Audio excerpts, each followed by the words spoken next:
Today we're going to talk about the old Airport Extreme base station. Even though these were manufactured starting in 2003, these are still very capable devices and can be bought used for $20 or less. I bought this one on eBay for $17 with free shipping.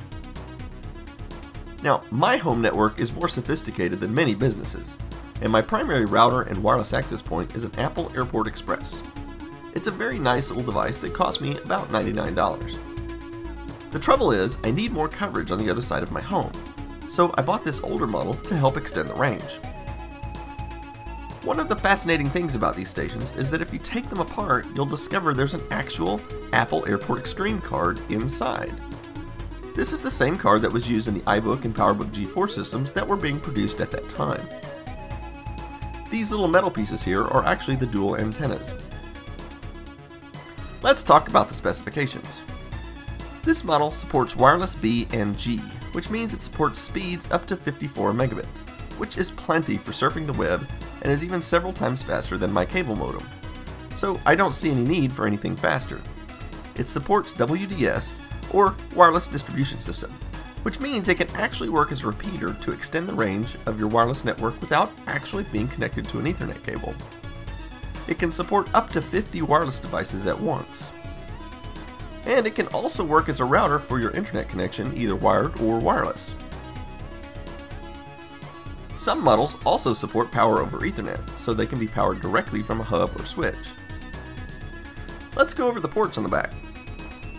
The first port on the left is for an external antenna. This is the reset button. If you buy one of these used like I did, you'll need to perform a factory reset by holding this button down for 30 seconds on power up. This first Ethernet port is the WAN port. If you were going to use this as a router, this is where you would connect your cable modem or DSL modem or whatever. The next port is your LAN port.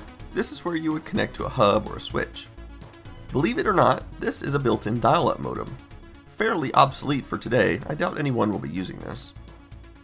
And this is a USB port where you can attach a printer. And at last, this is the power port. Speaking of, if you're buying one off eBay, be sure to check that it includes a power adapter. I've noticed a lot of these for sale without it, which is pretty useless. I should also mention that if you have a newer Mac, your airport utility will recognize this device, but it will not allow you to configure it. You'll need to download the Airport Utility version 5.6 in order to configure it. So I'm going to say this is a rare instance where a piece of technology like this, despite being over 10 years old, is still just as useful today as it was when it was manufactured back in 2003. In fact, I can take that one step further and say it's probably more useful today than it was in 2003 because there are a lot more wireless devices available now than there were then. And it seems to work with them all. I have used this with iPads, iPhones, iPods, MacBooks, and even some PC laptops, and it works just fine with everything. So to summarize, this is a very, very inexpensive wireless base station that you can buy for less than $20 that I dare say is better built than most of the modern ones are today by third-party manufacturers. And so I would highly recommend it, even as your only access point. It's also worth mentioning that there also exists something called an Airport Graphite, which looks very similar to this, but it's made several years earlier, and I would not advise purchasing it because it only supports wireless B and is much more difficult to configure, needing even more obsolete software. So just make sure it's white in color and you should be good.